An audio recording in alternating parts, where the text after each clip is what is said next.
I guess when you look at Providence on film, I mean, I know they're going to be different dramatically without Bryce, but I mean, the parts around him, what have you seen in terms of the way they're playing?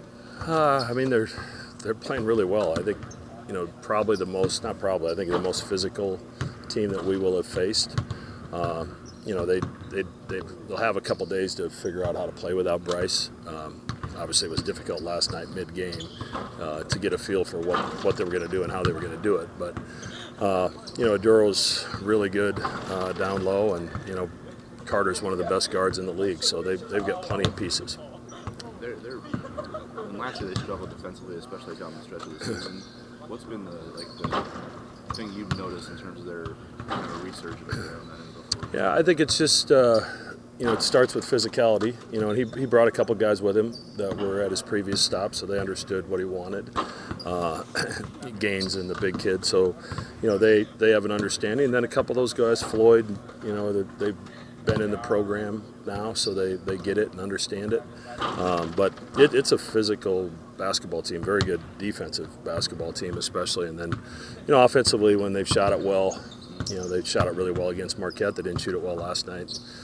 Unfortunately, it's still kind of a make shot, miss shot game. Coach, what do you make of the job that Kim has done there? He's done a really good job, going into that situation where they had a lot of success. Was able to keep the important pieces of the roster intact, which isn't easy to do as a new coach, especially in this day and age of the transfer portal. But obviously he's gotten them off to a great start, and unfortunate about Bryce Hopkins. Everybody in the league is sick about that. One of the best players in our conference. You hate to see that happen. Baylor will be honored for his 500 assists. He's also fifth in active rebounds career-wise. Since he arrived at Creighton, where do you feel like he's raised his game the most? Yeah, I think a lot of ways. I mean, I think he's more comfortable offensively making plays for other people. Defensively, he's made gigantic strides.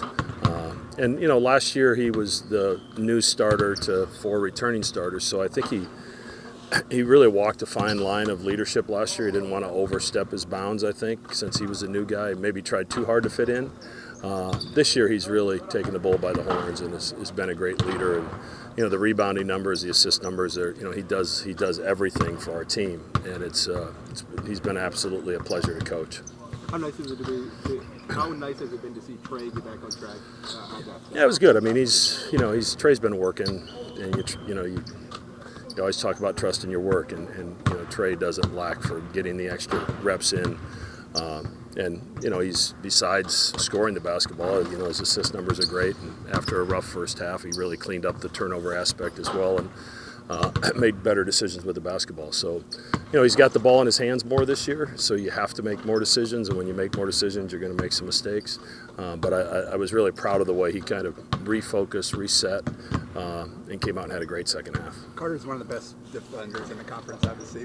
What's the key to executing offensively when a team has someone disruptive like him? Yeah, he wins the point of attack a lot on ball screens. He's really hard to screen, and he's physical enough and quick enough that he can keep it out of your hands some. And then he's very physical against the drive. So I would guess he's going to spend some time on Trey.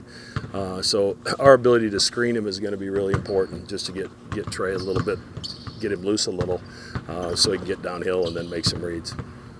With the ball security, it's kind of been a good half, a bad half, a good half, a bad half. Like, where are you seeing the symptom of it when it pops up? Well, it's been a little bit of everything.